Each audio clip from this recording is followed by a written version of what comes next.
मलाई पनि राजनीतिमा जानुस् भन्नेहरू पनि छन्। त्यसै गरी त्यत्तिकै संख्यामा राजनीतिमा नजानुस् रविन्द्र मिश्रको जस्तो हालत हुन्छ पनि भनेका छन्। तपाईँ पनि राजनीतिमा आउनुभयो भने अहिले चितवनमा तपाईँलाई दशौं हजारले जसरी ताली पिटे त्यसमा ठुलो कटौती आउँछ। त्यो 9:15 बजे आएको रविन्द्र मिश्रले बीबीसीबाट जब आफ्ना कुराहरू बताउने रविन्द्र मिश्र थियो, त्यो रविन्द्र मिश्र मान्छेले अझै मिस गरिरहेका छन्। त्यो रविन्द्र मिश्र बरु त्यहाँ भइदिएको भए कयौं नेताहरूको सातो जान्थ्यो।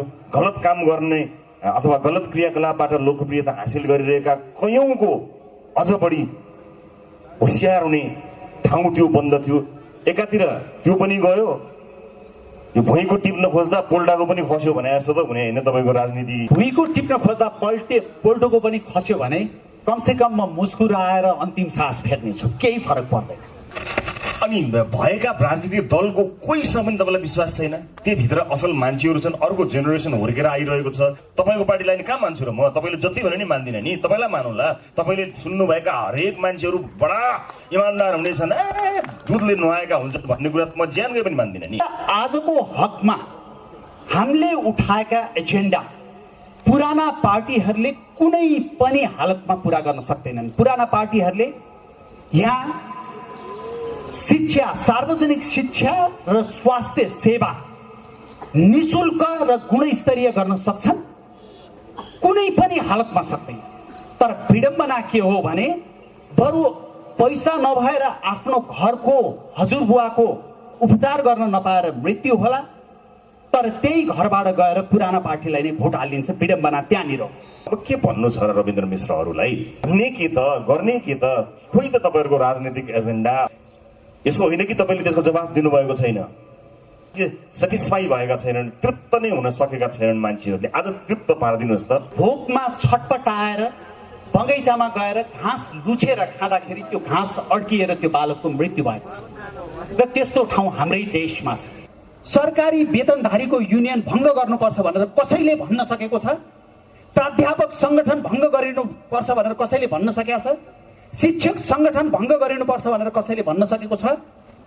कसैले सर्वोच्च अदालतमा भागभण्डा हुनु हुँदैन, न्याय परिषदमा भागभण्डा हुनु हुँदैन, संवैधानिक आयोगमा भागभण्डा हुनु हुँदैन भनेर कतिपयले विश्वास गरे नेताहरूले कहीँ भाषण गरे देख्नु भएको छ? के भनिरहनु भएको छ भने तपाईँ युवाहरू हामी बनाउँछौँ, हामी गर्छौँ स्वास्थ्य निशुल्क, शिक्षा निशुल्क, हामी मात्र आउनुपर्छ, यो स्वर्ग के हो हामी देखाउँछौँ भन्ने जुन सपना तपाईँले दिनुभएको छ, हिजो हतियार बोकाए जस्तै यो विचार र मान्छेलाई सपना बेचेर तपाईँहरू कहीँ यति धेरै तपाईँलाई फलो गर्ने युवाहरूमाथि ठुलो एउटा इन्टेलेक्चुअल अत्याचार भनौँ अथवा इमोसनल अत्याचार त गर्दै हुनुहुन्न।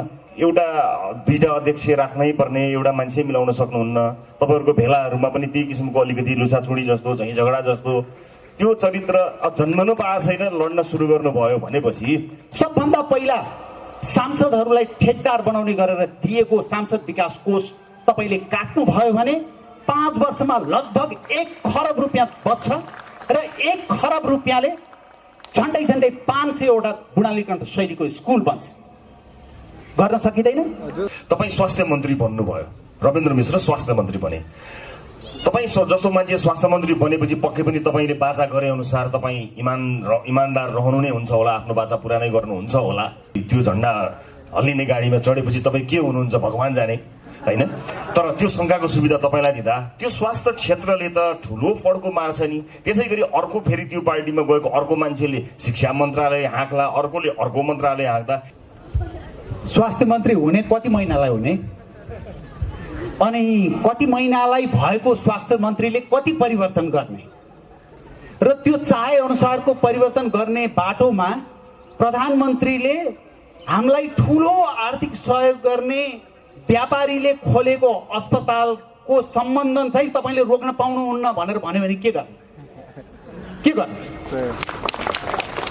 देशको प्रधानमन्त्री भइसकेका र बहालवाला प्रधानमन्त्रीले तथा नाम अभद्र शब्दहरू प्रयोग गरेर एकले अर्कोलाई गाली गर्नुभयो। युवाहरू निस्केर पर्र ताली पिटे। चुनावमा पनि जनताले पाखा लगाइदिए भने यही भन्ने, अब जनतामै चेतना पुगेन, मान्छेहरूले हामी जस्तोलाई चिनेन, त्यही भ्रष्टलाई भोट हाले, त्यही चिजलाई गरे भने चाहिँ अल्टिमेट त त्यही नै हो। यो ब्लेम पब्लिकको चेतनामा ब्लेम गरेर जनताले बुझ्दै बुझेनन्, हामीलाई चिन्दै चिनेनन्, हामी हौँ खास, हामी सही छौँ, पुनः आओ ताली बजाओ भोट हाल, लौ न लौ हामी यो हौँ भनेर कहिलेसम्म हार गुहार गर्ने भने दोष दिने होइन, तर कहिलेकाहीँ तपाईँको नेतृत्व गरेपछि अथवा पत्रकारको रूपमा पनि केही विषयहरू ढोका खोलेर देखाउनै पर्छ, ढोका बन्द राखेर देखिँदैन। यहाँ भित्र के छ भन्ने कुरा बन्द ढोकाबाट कसैले पनि देख्दैन, र त्यो देखाउनको लागि कहिलेकाहीँ त्यसमा जब्बर भोटे तालचा लगाइएको छ भने त्यो भोटे तालचा तोड्न गाह्रो हुन्छ र त्यसलाई घनले हिर्काउनुपर्छ। हामीले स्कुलबाट 13-14 वर्षको बच्चाहरूलाई घिसारेर लगेर बन्दुक बोकाएका छौँ। हामीले घरमा किरिया बसेको व्यक्तिलाई ढोकाबाट घिसारेर बाहिर लिएर आएर टुपी काटेका छौँ। हामीले स्कुलमा पढाइरहेको शिक्षकलाई तानेर घिसारेर बाहिर लगेर छातीमा गोली ठोकेका छौँ। हामीले गाउँमा बसेर आफ्नो श्रम गरेर बाँचिरहेको एउटा विपन्न नागरिकलाई सुराकीको आरोप लगाएर ढोकाको चौकोसमा राखेर घुँडामा बन्सरोले हानेर घुँडा फुटाएका छौँ। हामीले के गरेका छौँ? कविताको शीर्षक कान्दाका चेपाङ। माथि सबै उदाङ्ग, ती चाउरिएर लत्रिएका स्तनहरू, सुकेका दुधका मुन्टाहरू, स्याप्पै बसेको पेटबाट तलतिर एक सरो कपडाले छोपेको लाज, गए राति भोकै सुतेर बिहानैदेखि औँला चुसेर टोलाइरहेका सर्वाङ्ग नाङ्गा ती शिशुहरू, ती वर्षौं वर्षदेखि मेरो अध्ययनका विषय, अनुसन्धानका आँकडा, रचनाका रङ र परिचयका अङ्ग बनेका छन्।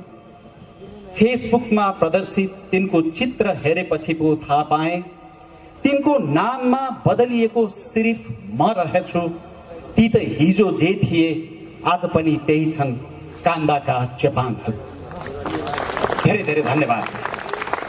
अब फेरि यो अब हामी के गर्दैछौँ भन्ने कुरा रविजीलाई पनि थाहा छैन। त्यो चाहिँ के हो भने मैले भनिहालेँ, यस स्थिति जुन कवितामा मैले गरेको छु त्यो स्थितिले नै हो मलाई राजनीतिमा संक्रमण गर्न प्रेरित गरेको। तर अहिले म जुन किसिमको राजनीति गरिराखेको छु त्यो राजनीतिको मूल ध्येय भनेको यहाँ उपस्थित युवाहरू जो हुनुहुन्छ उहाँहरूको जीवनमा परिवर्तन ल्याउनु, सकियो भने आफ्नै जीवनमा पनि ल्याउने हो, देख्ने हो, हेरेरै मर्ने हो। तर पनि यहाँ धेरै युवाहरू हुनुहुन्छ जसको जीवन अझै पनि सम्भवतः 55, 60, 65 वर्ष तपाईहरूले यो देशमा बिताउनुपर्छ। र ती युवाहरूको लागि आज हामी जे प्रयास गरिराखेको छौँ त्यसैको परिप्रेक्ष्यमा रातसँगै राजका जुन पुस्तक अहिले प्रकाशित भयो हो, तर यसको सार्वजनिक विमोचन चाहिँ 1-2 हप्तापछि गर्ने भनेर प्रकाशकहरूले भन्नुभएको छ। तर त्यो पुस्तक म 3जना युवाहरूलाई त्यो पुस्तक आज हस्तान्तरण गरेर यो कार्यक्रम सुरु गर्न चाहन्छु। बिल्कुल। र ती युवाहरूमा सबभन्दा पहिला एकजना यहाँ प्रकृति भट्टराई बस्नेत भन्ने युवा हुनुहुन्छ। उहाँ सामाजिक राजनीतिक अभियानकर्ता हो, भर्खरको युवा हुनुहुन्छ। र उहाँ जस्तो मान्छेले राजनीतिमा चासो लिनु पर्यो र सकारात्मक राजनीतिमा, परिवर्तनकारी राजनीतिमा चासो लिनु पर्यो। त्यसै गरी यहाँ अर्को विवेकशील साझा पार्टीसँगै सम्बन्धित विवेकशील साझा पार्टीको अर्को केन्द्रीय सदस्य हुनुहुन्छ पवित्र थापा। उहाँ आफ्नो पेशा छोडेर देश बनाउँछु भनेर अहिले राजनीतिमा लाग्नु भएको छ उहाँ। र अर्को मेरो एकजना साथी भेटिनु भएको थियो, प्रमुख मगर। उहाँहरू 3जनालाई यहाँ स्टेजमा यो राजनीतिसँगै राजकाज पुस्तक लिइदिनको लागि आउन म अनुरोध गर्छु। मेरै हातमा यो पुस्तक परेको छैन आजसम्म, सबैभन्दा पहिला म त्यो पुस्तक तपाईँहरूलाई हस्तान्तरण गर्न चाहन्छु।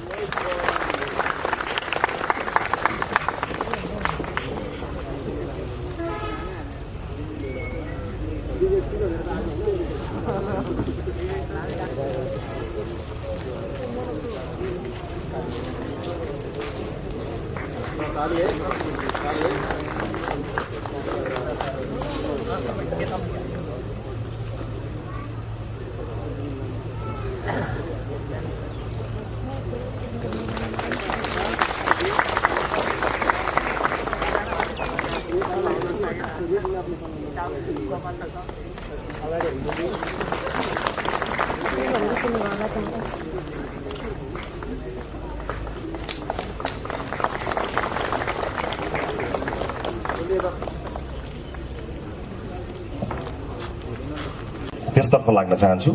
हुन त यो पुस्तक आइसकेको छैन, तर यो सेसनलाई अगाडि बढाउने र यो कुराकानीलाई चाहिँ सहजकर्ताको रूपमा मैले त्यो भूमिका निर्वाह गर्ने भनेपछि फाइन प्रिन्टले यसलाई उपलब्ध गराएको थियो र यसमा छापिएका लेखहरू भनौँ, यसमा अगाडि छापिएका लेख र केही नयाँ कुराहरू पनि यसभित्र रहेको मैले पाएँ। यस अघि पनि त्यसमा रहेका केही लेखहरू पढ्ने अवसर प्राप्त भएको थियो र यसलाई पुस्तक वार्ता त छँदैछ, पुस्तकसँग सम्बन्धित वार्ता त छँदैछ, तर यो पुस्तकभित्र उहाँले राजनीतिसँगै राजकाजभित्र त्यो राजनीतिको परिकल्पना गर्नुभएको देखेको हुनाले त्यो परिकल्पनाभित्र अनेकौँ प्रश्नहरू आए मलाई। अब यो कुराकानी कुन बाटोतर्फ मोडिन्छ मलाई थाहा छैन, तर मेरो तर्फबाट यही प्रयास रहन्छ कि राजनीतिमा रविन्द्र मिश्रले देख्नु भएको समाज, राजनीति मार्फत आफै संलग्न भएर देख्नु भएको परिकल्पना गर्नुभएको समाज कतिको सम्भव छ, कहिले सम्भव छ कि छैन लगायतका विषयमा म केन्द्रित गर्ने कोसिस गर्छु। तर सुरुवातमा चाहिँ यो राजनीतिसँगै राजकाज भन्नुभएको छ, म त्यहाँबाट सुरु गर्छु। राजनीति र राजकाजमा यसको भिन्नता भनौँ न, यसलाई राजनीति जेनरल मान्छेले आम बुझाइमा के हुन्छ भने राजनीति भने राजनीति राजकाजै हो भन्ने आम बुझाइ हुन्छ। तपाईँले त्यसलाई राजनीतिसँगै राजकाज भन्नुभएको छ, यसलाई चोटकरीमा प्रश्न पारिदिनुहोस् न, यो शीर्षकलाई र अथवा यो राखिनुलाई अलिकति प्रश्न पारिदिनुहोस् अनि हामी अगाडि बढौँला। राजनीति र राजकाज अत्यन्तै अन्तर सम्बन्धित विषय हुन्, तर नेपालमा हामीले राजनीति धेरै गर्यौं तर राजकाज गर्न जानेनौं। त्यो भनेको के हो भने कर्मचारी तन्त्रमा 6वटा 10वटा युनियन खोल्नु राजनीति हो, त्यो राजकाज होइन। शिक्षक प्राध्यापकमा 6वटा 10वटा युनियन खोल्नु त्यो राजनीति हो, राजकाज हो। न्याय परिषदमा भागवण्डा गर्नु, संवैधानिक आयोगमा भागवण्डा गर्नु, त्यसपछि सर्वोच्च अदालतमा भागवण्डा गर्नु त्यो राजनीति हो, राजकाज हो। र राजकाज सही ढङ्गबाट गर्ने हो भने सर्वोच्च अदालतलाई सर्वोच्च अदालत भएर काम गर्न दिनुपर्छ, कर्मचारी तन्त्रलाई कर्मचारी तन्त्र भएर काम गर्न दिनुपर्छ, सरकारी वेतनधारीहरूको युनियन खारेज गर्नुपर्छ। र राजकाज गर्नको लागि यही पुस्तकमा पनि मैले उल्लेख गरेको छु, 4-5वटा विशेषता आपसमा अन्तर सम्बन्धित रहेछ। ती विशेषताहरू हुन नितान्त जरुरी छ। एउटा इमानदारी हुनै पर्यो राजनीतिमा। इमानदारी भएन भने क्षमता मात्रै हुँदा त्यो क्षमता भएको र इमानदारी नभएको व्यक्तिले क्षमतै नभएको व्यक्तिको भन्दा बढी घात गर्दो रहेछ। त्यो सँगसँगै क्षमता हुनै पर्यो, सँगसँगै कमन सेन्स अथवा सामान्य सुझबुझ। जस्तो यहाँ कतिपय ठाउँमा वडा अध्यक्षहरूले असाध्यै राम्रो काम गर्नु भएको छ, उहाँहरूले धेरै नपढ्नु भएको होला, तर उहाँहरूको सामान्य सुझबुझ यति इमानदार छ कि उहाँहरूले कसरी त्यो काम गर्ने भन्ने उहाँहरूलाई थाहा छ। सामान्य सुझबुझ तेस्रो गुण हुनै पर्ने रहेछ। त्यसपछि राजकाज गर्ने व्यक्तिको लागि दूरदृष्टिकोण असाध्यै जरुरी रहेछ। आज मैले गरेको कामबाट, गैँडाकोटमा अथवा हर्कपुरमा गरेको कामबाट 50 वर्षपछि हर्कपुर र गैँडाकोट कस्तो हुन्छ भनेर सोच्न सक्नै पर्दो रहेछ। र त्यसपछि विचार, यो 5वटा राजनीति राजकाज गर्नको लागि, राजनीतिका लागि यी 5वटा गुण अत्यावश्यक रहेछ। यसमा कुनै कम कुनै बेसी होला, तर यी गुणहरू भएको व्यक्ति राजकाजको लागि उपयुक्त छ। यी गुणहरू नभएको व्यक्ति राजनीति गर्न सक्छ, तर उसले राजकाज गरेर देशको नेतृत्व गर्न सक्छ। अब यो परिप्रेक्ष्यमा तपाईलाई आउने प्रश्नहरू प्राय उस्तै हुने गर्दछन्। तपाईका पछिल्ला भनौँ 5-7 वर्षमा तपाईँका जवाफ पनि लगभग सकिए भने पनि हुन्छ, उस्तै हुन्छ। खालि त्यसलाई अलिकति प्रश्नहरूमा पनि केही मर्मसला र उत्तरहरूमा पनि केही मर्मसला जस्तो देखियो। भन्नुको मतलब के छ भने अलमोस्ट तपाईँहरूको एजेन्डै सकियो भने जस्तो पनि मान्छेहरूले सोचेका छन्। अब के भन्नु छ र रविन्द्र मिश्रहरूलाई? अब भ्रष्टाचारको विरुद्धमा कुराकानी गरिरहेका हुन्छन्। भ्रष्टाचार न्यूनीकरण भयो अथवा जो भइरहेका मेन स्ट्रिमका पोलिटिकल पार्टिजहरूले अलिकति राम्रा नेताहरू आउन थाल्दै अथवा भएका नेताहरूमा सुधार आउन थाल्यो भने भन्ने के त, गर्ने के त, खोइ त तपाईँहरूको राजनीतिक एजेन्डा भन्ने कुराले सधैँ तपाईँलाई पेचिलो प्रश्नको रूप लिएर तपाईँहरूमाथि आक्रमण भइ नै रहन्छ। यसो होइन कि तपाईँले त्यसको जवाफ दिनुभएको छैन, आन्द्रैबाट दिइसक्नु भएको छ तपाईँले, तैपनि तपाईँमाथि यो प्रश्न निरन्तर चलिरहन्छ। मान्छे सेटिस्फाई भएका छैनन्, तृप्त नै हुन सकेका छैनन् मान्छेहरूले। आज तृप्त पारिदिनुहोस् त, तपाईँको आवश्यकता किन, के का लागि तपाईँहरू आउनुभएको, कुन राजनीतिक एजेन्डा छ तपाईँहरूसँग, ताकि यहाँ भएका मानिसहरू जो ताली बजाउनका लागि, तपाईँका लागि ताली बजाउन त आफ्नो हात बोकेर आउँछन्, तर भोट हाल्ने बेलामा त्यो हात अन्तै पुर्याउँछन्। आज स्पष्ट पारिदिनुहोस् न। यो तपाईँहरूलाई भनिएको हो नि, याद गर्नु होला। यो राजनीतिमा हामीले उठाएका एजेन्डा अरू कुनै पार्टीले पूर्ण गरिदियो भने हाम्रो एजेन्डा सकिन्छ भन्ने होइन। त्यसो हो भने त विकसित मुलुकहरूमा सामान्यतया कैयौं विषयमा एजेन्डाहरू उस्तै हुन्छन्, विकासका एजेन्डाहरू, तर त्यसलाई प्रभावकारी रूपमा कसले लागू गर्न सक्छ भन्ने कुरामा प्रतिस्पर्धा हुने गर्छ।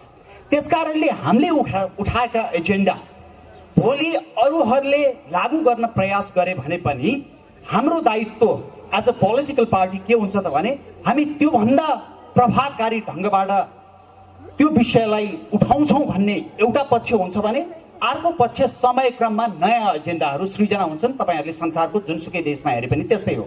तर आजको हकमा हामीले उठाएका एजेन्डा पुराना पार्टीहरूले कुनै पनि हालतमा पुरा गर्न सक्दैनन्। पुराना पार्टीहरूले यहाँ शिक्षा, सार्वजनिक शिक्षा र स्वास्थ्य सेवा निशुल्क र गुणस्तरीय गर्न सक्छन्, कुनै पनि हालतमा सक्दैन। तर विडम्बना के हो भने बरु पैसा नभएर आफ्नो घरको हजुरबुवाको उपचार गर्न नपाएर मृत्यु होला, तर त्यही घरबाट गएर पुराना पार्टीलाई नै भोट हालिदिन्छ। विडम्बना त्यहाँनिर। त्यसै गरी घरमा आफ्नो बच्चाले राम्रो शिक्षा नपाउला, तर त्यही घरबाट गएर पुरानो पार्टीलाई भोट हालिन्छ। विडम्बना त्यहाँ हो। र शिक्षा र स्वास्थ्य निशुल्क र गुणस्तरीय नभइकन संसारमा कुनै पनि देशले प्रगति गरेको छैन। साथमा हामीले भनेको छौँ तपाईँको सामाजिक सुरक्षाको विषय ल्याएको छौँ। यहाँ कैयौँ ज्येष्ठ नागरिकहरू हुनुहुन्छ। ती ज्येष्ठ नागरिकहरूको उमेर बढ्दै गएपछि घरको सबभन्दा ठुलो चिन्ता के हो भने उहाँको उपचार गर्नु पर्यो भने कुन चाहिँ खेत बेच्नुपर्ने हो, कुन चाहिँ बारी बेच्नुपर्ने हो, घरको कुन चाहिँ अंश बेच्नुपर्ने हो, जिन्दगीभर कमाएको सम्पत्ति कति सिद्धाउनु पर्ने भन्ने हुन्छ। हामी के भन्छौँ भने जुनसुकै ठाउँमा नेपालभित्र जन्मिएको नागरिकको कमसे कम आधारभूत मानव अधिकार समान हुन्छ। त्यो हाम्रो एजेन्डा।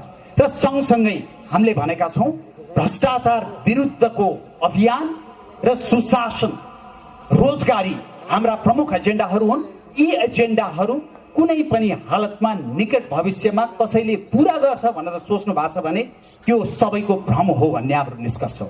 अब यो अलिकति महत्त्वका साथ सुनिदिनु होला। म तपाईँलाई केही कुराहरू बताउन चाहन्छु। जस्तो नेपालमा सशस्त्र विद्रोह सुरु हुँदाखेरि मान्छेहरूलाई सपना देखाइएको थियो, इभन किताब कापी यो बुर्जुवा शिक्षा पढ्न पनि पर्दैन, तिमीहरूलाई जागिर मिलाइदिन्छौँ, यो मिलाइदिन्छौँ, खेत तिमीहरूकै हो, तिमीहरूले नै पाउँछौ लगायतका थुप्रै सपनाहरू बाँडिएको थियो। हतियार थमाइएको थियो, कोही हतियारको डरले युद्ध, कोही आफ्नो जीवन सफल हुन्छ होला भनेर, अथवा जसले सम्झाए बुझाए तिनलाई विश्वास गरेर आफ्नो जीवनमा आमूल परिवर्तन हुन्छ भन्ने विश्वास लिएर लागे। परिणाम के भयो त्यसको पछाडि गइरहनै पर्दैन, परिणाम जे छ त्यही छ। हतियार दिएर गरिएको मानिसलाई परिवर्तन गराउन खोजिएको जुन त्यो एजेन्डा लाद्न खोजिएको अथवा भन्न खोजिएको बुकाउन खोजिएको त्यो अवस्था र अर्को तपाईहरूले देखाउनु भएको सपना, इमोसनल सपना, हतियार जस्तै त्योभन्दा घातक के भनिरहनु भएको छ भने तपाईँ युवाहरू हामी बनाउँछौँ, हामी गर्छौँ, स्वास्थ्य निशुल्क, शिक्षा निशुल्क, हामी मात्र आउनुपर्छ, यो स्वर्ग के हो हामी देखाउँछौँ भन्ने जुन सपना तपाईँले दिनुभएको छ, तपाईँको अर्को क्षेत्रबाट प्राप्त भएको लोकप्रियताबाट लोभिएर मानिस अस्ट्रेलिया जान छोडेर, अमेरिका जान छोडेर अथवा भएको पिआर अथवा भविष्य छोडेर फर्केर आइरहेका छन्। अब त्यो बाचा पुरा गर्ने पूर्वाधार, त्यो विश्वास रविन्द्र मिश्रले भन्यो बाहेक विवेकशील साझा लगायतका वैकल्पिक राजनीतिक पार्टी र तिनका नेताले भने बाहेकका रोडम्यापहरू नदेखिँदा हिजो हतियार बोकाए जस्तै यो विचार र मान्छेलाई सपना बेचेर तपाईँहरू कहीँ यति धेरै तपाईँहरूलाई फलो गर्ने युवाहरूमाथि ठुलो एउटा इन्टेलेक्चुअल अत्याचार भनौँ अथवा इमोसनल अत्याचार त गर्दै हुनुहुन्न। डरलाग्दो सङ्केत मैले देखेको छु। तपाईँले मतलब त्यस ढङ्गले कहिले सोच्नु भएको छ? हामीले यो अर्को माइकको पनि व्यवस्था गर्नु होला, बोलिरहँदा इन्टरप्ट भयो भने त्यो हामीले स्कुलबाट 13-14 वर्षको बच्चाहरूलाई घिसारेर लगेर बन्दुक बोकाएका छौँ। हामीले घरमा किरिया बसेको व्यक्तिलाई ढोकाबाट घिसारेर बाहिर लिएर आएर टुपी काटेका छौँ। हामीले स्कुलमा पढाइरहेको शिक्षकलाई तानेर घिसारेर बाहिर लगेर छातीमा गोली ठोकेका छौँ। हामीले गाउँमा बसेर आफ्नो श्रम गरेर बाँचिरहेको एउटा विपन्न नागरिकलाई सुराकीको आरोप लगाएर ढोकाको चौकोसमा राखेर घुँडामा बन्सरौले हानेर घुँडा फुटाएका छौँ। हामीले के गरेका छौँ? लोकतन्त्र छ देशमा, हामी हाम्रो विचारबाट हाम्रा विचारलाई तपाईँहरूसम्म पुर्याएर तपाईँहरूको मन परिवर्तन गर्न चाहन्छु, तपाईँहरूको मन र मत परिवर्तन गर्न चाहन्छु। र संसारभरि लोकतन्त्रमा हुने त्यही हो, त्यसलाई इमोसनल ब्ल्याकमेल भनिँदैन। यो कुरा तपाईँहरू सबैले बुझ्न जरुरी छ।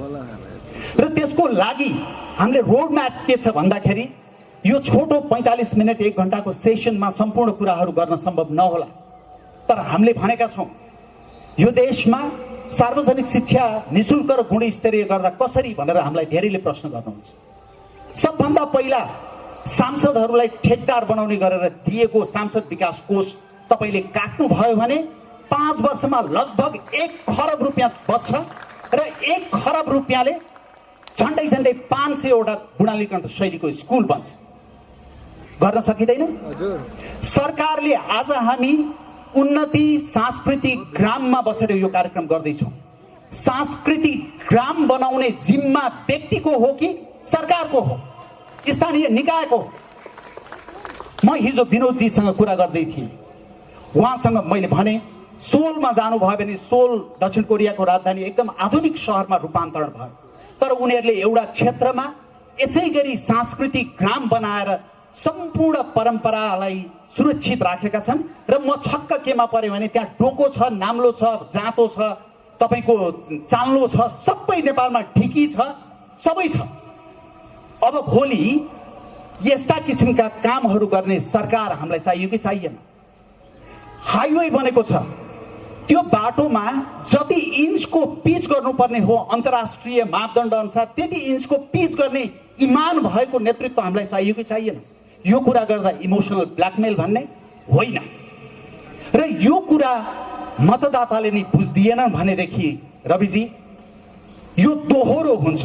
हामी हाम्रो तर्फबाट इमानदार प्रयास गर्छौँ र मैले त कहिलेकाहीँ भन्ने गरेको छु, मेरो आँखामा हेरेर भन्नुहोस् कि म खराब मान्छे हुँ भन्नुहोस्, हामी खराब मान्छे हौँ भन्नुहोस्, होइन भने सही मान्छे हो भने हो हाम्रो त सहयोग छ तपाईँहरूलाई, तपाईँहरू अगाडि बढ्नुहोस्। तर के गर्ने, हाम्रो त बाबुबाजेदेखि हामीले काङ्ग्रेस र कम्युनिस्टलाई भोट दिएर आएको, हाम्रो भोट चाहिँ अन्त दिन मिल्दैन है भन्नुभयो भने हामीले सामूहिक रूपमा यो उद्देश्य हासिल गर्न सक्दैनौँ। दुवैतर्फको त्यत्तिकै बलियो प्रयासको आवश्यकता पर्छ। अब रविन्द्रजी, तपाईँको भन्दा पनि अझ आक्रोशमा, तपाईँको भन्दा पनि अझ जोसमा, तपाईँको भन्दा पनि अझ स्पष्ट रूपमा नेपाली जनतालाई विभिन्न समयमा विभिन्न राजनीतिज्ञहरूले आफ्ना कुराहरू राखेकै हुन्, अझ जोरदार तरिकाले, अझ फुल एजेन्डा सहित, अझ फुल एनर्जीका साथ राखेकै हुन्। तर आज त्यो भनाइलाई विश्वास गरेर आएका नेपाली जनताले जे पाए, तपाईँहरूको चरित्रमा शङ्काको सुविधा त छ होला, किनभने तपाईँ सत्तामा पुगिसक्नु भएको छैन। तर पुग्नु अगाडि नै एउटा दुईटा अध्यक्ष राख्नै पर्ने एउटा मान्छे मिलाउन सक्नुहुन्न। तपाईँहरूको भेलाहरूमा पनि त्यही किसिमको अलिकति लुछाछुडी जस्तो, झैँ झगडा जस्तो त्यो चरित्र जन्मनु पाएको छैन, लड्न सुरु गर्नुभयो भनेपछि तपाईँहरूको भविष्यप्रति चिन्ता अभिव्यक्त गर्न त पाइयो नि। किनभने जसरी तपाईँले कन्भिन्स गर्नुभएको छ आफ्ना मतदातालाई, त जुन आक्रोश अथवा जुन समाजका व्यतिथिहरू विरुद्ध जति खरो तपाईँ प्रस्तुत हुनुहुन्छ, के अहिले भएका यी नेताहरू तपाईँभन्दा कम खरो थिए र तपाईँभन्दा कम स्वाभिमानी देखिन्थे र तपाईँको भन्दा गजबको मुकुट त यिनीहरूले पनि लगाएका थिए नि। कतै तपाईँको यो प्रतिबद्धता त्यस्तै अर्को रङ फेरिएको, अलिकति बदलिएको, अलिकति नयाँ किसिमको मुखौटो त होइन भन्ने शङ्का त गर्न पाइयो नि।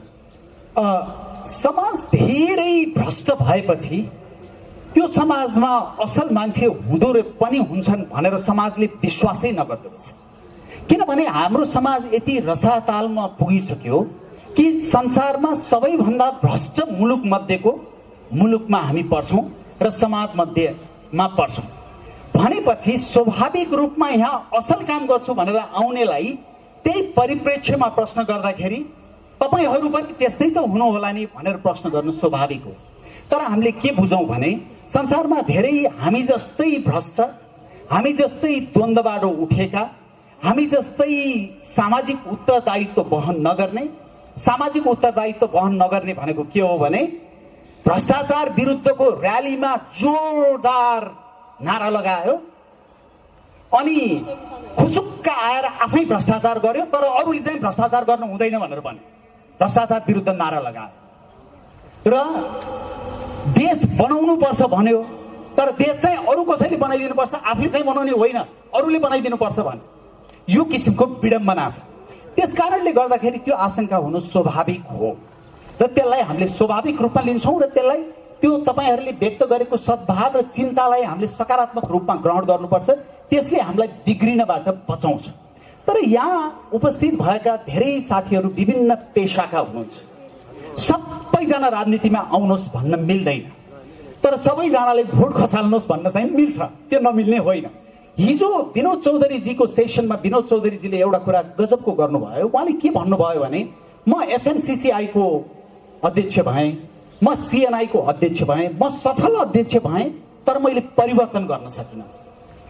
पछि मैले उहाँसँग संवाद गर्दा भने परिवर्तन गर्नको लागि राजनीति र त्यो पनि सही राजनीतिक प्लेटफर्म अत्यन्तै जरुरी छ। नत्र भएदेखि फेरि सफल चाहिँ हुन सक्छ व्यक्ति, तर परिवर्तन चाहिँ आउँदैन, त्यो व्यापक रूपमा परिवर्तन आउँदैन। उहाँ व्यक्तिगत रूपमा एकदमै सफल हुनुभयो, संसारमै सफल हुनुभयो र उहाँले व्यक्तिगत रूपमा गरेका कामले कतिवटा उदाहरण पेश गर्ने। राज्यले गर्यो भने पो यस्ता सांस्कृतिक ग्राम 7वटा प्रदेशमा र अझ त्योभन्दा पनि बढी एक एकवटा होइन, हामी 3-3वटा बनाउँछौँ भन्यो भने राज्यले त एउटा सिग्नेचरमा सक्छ नि। अब व्यक्तिले गर्यो भने कैयौँ वर्ष लाग्छ। त्यस कारणले गर्दाखेरि मैले भनेको के हो भने हो आशंका छ, त्यो आशंका हामीले निवारण गर्दै जानुपर्छ। तर त्यो निवारण गर्ने क्रममा हामी प्रति सहानुभूति सद्भाव राख्ने व्यक्तिहरूको संख्या पनि सँगसँगै बढ्यो भनेदेखि त्यो हाम्रो बल बढ्छ र हामी परिवर्तनको बिन्दुमा पुग्छौँ। बिल्कुल, मैले तर यसमा के पनि जोड्न खोजेँ भने जस्तो आइदिनुहोस् भनेर भनौँ न आफ्नो आह्वान गर्नु र आउनु पर्ने वातावरणको सृजना गर्नु दुई अलग कुराहरू हुन्। त्यो वातावरणको सृजना गर्ने सिलसिलामा कुराकानी गर्दा त्यसमा पछिल्लो समयको राजनीतिक घटनाक्रमहरूमा तपाईँहरूको उपस्थिति तपाईँहरूले बाहेक धेरै मान्छेले थाहा पाएनन्। यत्रो परिवर्तन भयो, बरु सत्ताधारी दलै प्रतिपक्ष भन्दा तगडा प्रतिपक्ष भइदियो। तर त्यस्तो अवस्थामा पनि देशमा यत्रा ठुला राजनीतिक मुद्दाहरू हुँदाखेरि पनि तपाईँहरू त्यसरी भिजिबल हुनु भएन। तपाईँको आवाज त्यति धेरै सुन्न सकिएन, सङ्ख्यामा कम भएर हो कि अथवा के हो त्यसको जवाब त तपाईँले दिनुहोला। त्यस कारणले यी सबै चिजहरू यतिखेर त तपाईँहरू झन अझ खरो हुनुपर्ने थियो, अझ बढी सशक्त हुनुपर्ने थियो। संविधानमाथिको प्रहारदेखि लिएर जुन जस्तो उथलबाट पछिल्लो महिना राजनीति गुज्रियो त्यहाँ तपाईँहरू खोइ भनेर खोज्नुपर्ने अवस्था आयो भनेपछि हामीलाई लाग्दा है, फेरि तपाईँहरूको हामी त भयङ्कर देखियो पनि भन्ने लाग्ला तपाईँको, त्यो तपाईँले बताउनु होला। तर आम बुझाइमा एउटा संसदमा नभएको दल त अझ बढी यो त एउटा राजनीति गर्ने दलका लागि त एउटा अवसर हुनुपर्ने थियो। त्यो अवसरको सदुपयोग गर्ने लगायतका काममा तपाईँहरू चुक्नु भएको हुनाले तपाईँहरूमा परिपक्वता छैन। राजनीतिक एजेन्डाहरूमा तपाईँ अझ बढी दह्रो र खरो हुनुहुन्न कि भन्ने आशंकाहरू पनि छ। म आज आशंकाहरू धेरै गरिरहेको छु ताकि यसले तपाईँलाई अझै स्पष्ट पार्न मद्दत गरोस्। यो राम्रो कुरा सिला खोजे चाहिँ खोज्नुपर्ने समाज रहेछ। हाम्रो बागमती प्रदेशमा 3 जना सांसदहरू हुनुहुन्छ।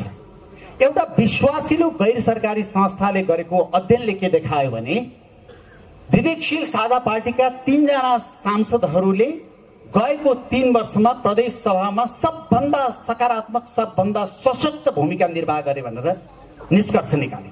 तर त्यो तपाईँहरू धेरैलाई थाहा छैन। अब हामी यो सरकारका अथवा कुनै पनि किसिमका व्यथितिका विरुद्ध बारम्बार सडकमा निस्किन्छौँ र हामीले हाम्रो तहबाट गर्न सक्ने प्रयासहरू गरिराखेको छौँ। अब किन मान्छेहरू आएनन् भन्ने कुरामा चाहिँ फेरि दोहोरो हुँदो रहेछ, एक हातले ताली नबज्दो रहेछ। म तपाईँलाई सानो उदाहरण दिन्छु।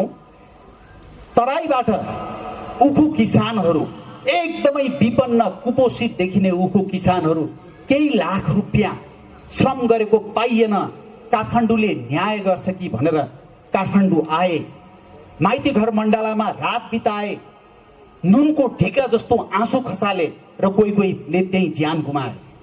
हामीले विवेकशील साझा पार्टीले हामीले भन्यौँ आउनुहोस् न, उहाँहरूलाई साथ दिउँ, उहाँहरूको मनोबल बढाउँ, उहाँहरूले आफूले श्रम गरेको पैसा पाउनुपर्छ भन्दा 2-3 दर्जन भन्दा बढी त्यहाँ युवाहरू देखा परेनन्।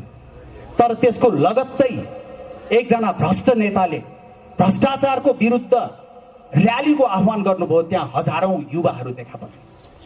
त्यसको लगत्तै देशको प्रधानमन्त्री भइसकेका र बहालवाला प्रधानमन्त्रीले तथा नाम अभद्र शब्दहरू प्रयोग गरेर एकले अर्कोलाई गाली गर्नुभयो, युवाहरू निस्केर पर्र ताली पिटे। त्यसपछि फेरि नेपाल बन्द गरियो, युवाहरू निस्केर विपन्न एकजना गरिब ट्याक्सी ड्राइभरको ट्याक्सी चलाए। गरिब आमाले आफ्ना छोराछोरीलाई चिया पसल राखेर पेट भर्ने आमाको पसलमा गएर लाठी बजाए, सडकमा निस्केर टायर बाले। त्यस्तो गरेर अब परिवर्तन आउँदैन, त्यस्तो गरेर परिवर्तन आउँदैन। अब हरेकले बुझ्नु पर्यो कि परिवर्तन आउनको लागि सकारात्मक प्रयास हुनुपर्छ र त्यो सकारात्मक प्रयास भनेको एक आपसमा मिल्नै पर्छ। मिलेन भने नकारात्मकताहरू जब्बर भएर सकारात्मकतालाई ओझेलमा पारिदिन्छ। यो कुरामा हामी सबैले यो कुरा महसुस गर्नु पर्यो। अब यस्तो छ, अब यसलाई म यसैमा जोड्छु किन यो पुस्तकमा तपाईँले जोड लगाउनु भएको विषय नै यिनै विषयहरू छन्। किन मानिसहरूको भनौँ न सामाजिक चेतनाका कुराहरूलाई अथवा यस्तै भ्रष्टहरूको चाहिँ जमातमा मानिसहरू धेरै हुने अथवा जहाँबाट चाहिँ नि स्वार्थ सिद्ध हुन्छ त्यहाँ चाहिँ नि धेरै मानिसहरू हुने, यिनै विषयको सेरोफेरोमा तपाईँ पुस्तकमा देखिनु भएको छ। त्यस कारणले म यही सेरोफेरोमै कोट्याउँछु। अब भोलि तपाईँलाई चुनावमा पनि जनताले पाखा लगाइदिए भने यही भन्ने, अब जनतामै चेतना पुगेन, मान्छेहरूले हामी जस्तोलाई चिनेन, त्यही भ्रष्टलाई भोट हाले, त्यही चिजलाई गरे भने चाहिँ अल्टिमेट त त्यही नै हो। यो ब्लेम पब्लिकको चेतनामा ब्लेम गरेर जनताले बुझ्दै बुझेनन्, हामीलाई चिन्दै चिनेनन्, हामी हौँ खास, हामी सही छौँ, न आओ ताली बजाओ भोट हाल, लौ न लौ हामी यो हौँ भनेर कहिलेसम्म हार गुहार गर्ने भने। त्यस कारणले नै तपाईँहरूको पोलिटिकल एजेन्डा भएन कि भनेको हुन् कि भने जस्तो मलाई लाग्छ है। किनभने समाजको चेतना जस्तो छ त्यो अनुसारले तपाईँले आफ्ना गतिविधिहरू सञ्चालन गर्ने हो, चाहे राजनीतिक होस् चाहे सामाजिक होस्। तर आफ्ना गतिविधिहरू सफल अथवा असफल हुनुका पछाडि, विशेष गरेर असफल हुनुका पछाडि अथवा अर्ध सफल हुनुका पछाडि भिडलाई, पिपुललाई, भोटर्सलाई, समाजलाई र त्यो समाजको चेतनालाई कहिलेसम्म दोष दिइरहने भने दोष दिने होइन, तर कहिलेकाहीँ तपाईँको नेतृत्व गरेपछि अथवा पत्रकारको रूपमा पनि केही विषयहरू ढोका खोलेर देखाउनै पर्छ। ढोका बन्द राखेर देखिँदैन। यहाँ भित्र के छ भन्ने कुरा बन्द ढोकाबाट कसैले पनि देख्दैन। र त्यो देखाउनको लागि कहिलेकाहीँ त्यसमा जब्बर भोटे तालचा लगाइएको छ भने त्यो भोटे तालचा तोड्न गाह्रो हुन्छ र त्यसलाई घनले हिर्काउनुपर्छ।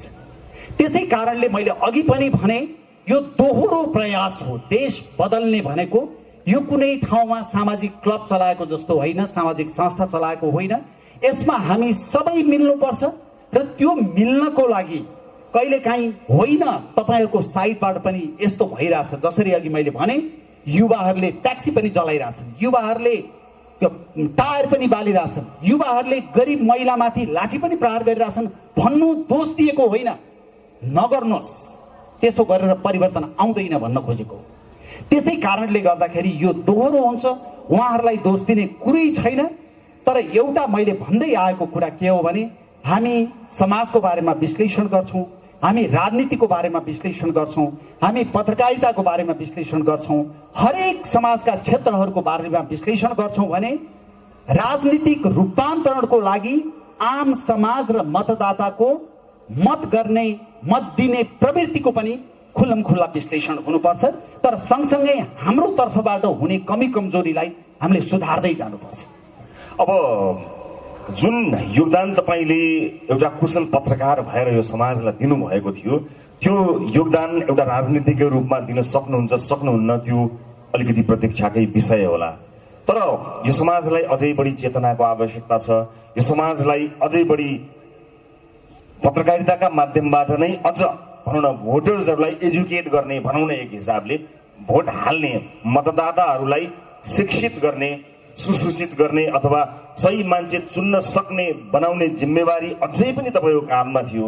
यो 9:15 बजे आएको रविन्द्र मिश्रले बीबीसीबाट जब आफ्ना कुराहरू बताउने रविन्द्र मिश्र थियो, त्यो रविन्द्र मिश्र मान्छेले अझै मिस गरिरहेका छन्। त्यो रविन्द्र मिश्र बरु त्यहाँ भइदिएको भए कयौं नेताहरूको सातो जान्थ्यो। गलत काम गर्ने अथवा गलत क्रियाकलापबाट लोकप्रियता हासिल गरिरहेका कयौंको अझ बढी होसियार हुने ठाउँ त्यो बन्द थियो। एकातिर त्यो पनि गयो, यो भुइँको टिप्न खोज्दा पोल्टाको पनि खस्यो भने जस्तो त हुने होइन। तपाईँको राजनीतिको प्रवेश भन्ने एउटा डर चाहिँ धेरैको छ। भुइँको टिप्न खोज्दा पोल्टोको पनि खस्यो भने कमसेकम म मुस्कुराएर अन्तिम सास फेर्नेछु, केही फरक पर्दैन। किनभने म पत्रकार भएर तपाईँले भनेको जस्तो काम गर्दा के भएको रहेछ त भन्दा मैले ठाउँ ठाउँमा गएर यसै गरी बोल्दाखेरि पर्र ताली पिटिएको रहेछ। मैले बोलेका भिडियोहरू भाइरल भएको रहेछ। कविता वाचन गरेर एउटा मानव सेवा आश्रमको लागि 50 लाख रुपियाँ उठेको रहेछ। सबै अरू परोपकारी मनहरूसँग मिलेर काम गर्दा एउटा बाल आश्रय पनि सञ्चालनमा आएछ, हेल्थ पोस्ट पनि सञ्चालनमा आएछ, 60-65 वटा स्कुलहरू, कक्षा कोठाहरू बनेछ, पुस्तकालय बनेछ, अग्नि पीडित, बाढी पीडित, शीतलहर पीडितले सहयोग पाएछ। र मैले ताली पाइछु, र मैले माया पाइछु, मैले स्नेह पाइछु। म बदली छु, देश बदलिएन। र देश नबदलिने हो भने म बदलिएर त्यसको खुसी कसरी लिने? म जस्तै मान्छे तपाईसँग आएर म त गजब ताली खाएँ भनौँ भने तपाईँले मैले भन्दा कयौं गुणा बढी ताली खानु भएको छ, त्यसको केही अर्थ भएन।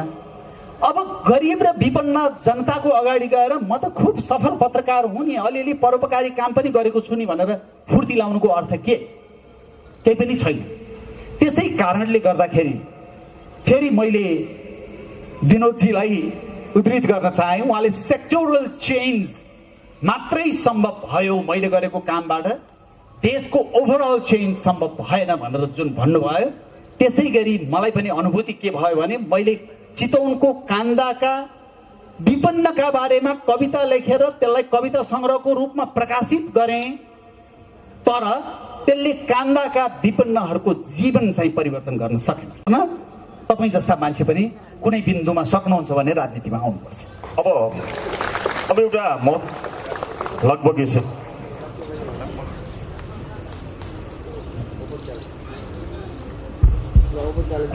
लगभग सेसनको अन्त्यतिर नै आइएको छ। एउटा महत्त्वपूर्ण कुरा, जस्तो एउटा युवाहरूको ठुलो जमात विवेकशील साझा जसको संयोजक तपाईँ हुनुहुन्छ, तपाईँसँग हुनुहुन्छ, जुन भिजनका साथ युवाहरूलाई जुन एउटा सपना भनौँ अथवा जुन एउटा लक्ष्य तपाईँले देखाइरहनु भएको छ, त्यसमा त साथीभाइहरू लागि नै परिरहनु भएको छ। यसो सम्झनुहोस् न, भर्खरै संविधान प्राप्त भएर एउटा व्यवस्था अगाडि बढ्दै गरेको अहिलेको भनौँ राजनीतिक परिवेश छ, यहाँ वैकल्पिक शक्तिको आवश्यकता अहिले पुरा नभएको पो हो कि? किनभने जुन मूलधारका राजनीतिक दलहरू छन्, ती मूलधारका राजनीतिक दलहरूको जुन संयन्त्र छ, यदि त्यो संयन्त्रमा तपाईँहरू जस्ता विवेकशील साझामा भएका त्यस्ता जुझारू केही गरौँ भन्ने युवाहरू यी मूलधारका दलहरूसँग तपाईँ समेत मिलेर जान सकेको भए त्यो दल सफा हुन्थ्यो। तपाईँहरूलाई 25 वर्ष लाग्ने एउटा यतिकै नम्बर भनेको मैले चिज 5 वर्षमा सफल हुन्थ्यो होला। त्यस ढङ्गले सबैको समय बच्ने, देशको पनि समय बच्ने, त्यसरी कुनै राजनीतिक दलसँग आबद्ध भएर मर्ज भएर अझ पावरफुल भएर सेवा गरेर गाँस गरेर खाएर देशको प्रगति गर्नु साटो एकैचोटि आफै पुगेर अनि मात्र आमूल परिवर्तन गर्ने सोच बनाउनु भएको छ। मैले अगाडि भनेको बाटोबाट जान सकिन्न, सकिँदैन थियो भन्ने मेरो निष्कर्ष हो। किनभने एउटा थपिहालेँ मैले, जस्तो मान्नुहोस् न, तपाईँ स्वास्थ्य मन्त्री बन्नुभयो, रविन्द्र मिश्र स्वास्थ्य मन्त्री बने। तपाईँ जस्तो मान्छे स्वास्थ्य मन्त्री बनेपछि पक्कै पनि तपाईँले बाचा गरे अनुसार तपाईँ इमानदार रहनु नै हुन्छ होला, आफ्नो बाचा पुरा नै गर्नुहुन्छ होला। त्यो छुट शङ्काको सुविधा तपाईँलाई अहिले दिउँ। यद्यपि त्यो झन्डा हल्लिने गाडीमा चढेपछि तपाईँ के हुनुहुन्छ भगवान् जाने, होइन?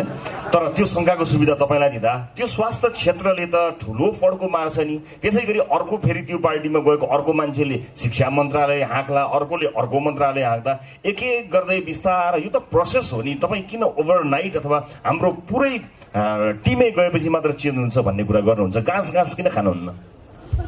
स्वास्थ्य मन्त्री हुने कति महिनालाई हुने, अनि कति महिनालाई भएको स्वास्थ्य मन्त्रीले कति परिवर्तन गर्ने र त्यो चाहे अनुसारको परिवर्तन गर्ने बाटोमा प्रधानमन्त्रीले हामीलाई ठुलो आर्थिक सहयोग गर्ने व्यापारीले खोलेको अस्पतालको सम्बन्धन चाहिँ तपाईँले रोक्न पाउनुहुन्न भनेर भन्यो भने के गर्ने? त्यसकारणले म अथवा तपाईँ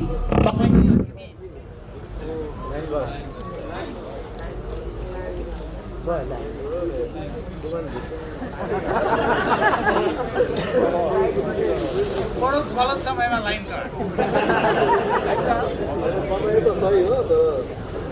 पहिला सँगै हुनु पार्टीमा डाक्टर सूर्यराज आचार्यले एउटा कुरा भन्ने गर्नुहुन्थ्यो, यी पुराना दलहरू यस्तो भए कि ढुङ्ग्रोको एकातिरबाट गौतम बुद्धलाई प्रवेश गरायो भने ढुङ्ग्रोको अर्कोतिरबाट निस्किँदा तिनीहरू चार्ल्स सोबराज भएर निस्किन्छन् भनेर भन्नुहुन्थ्यो।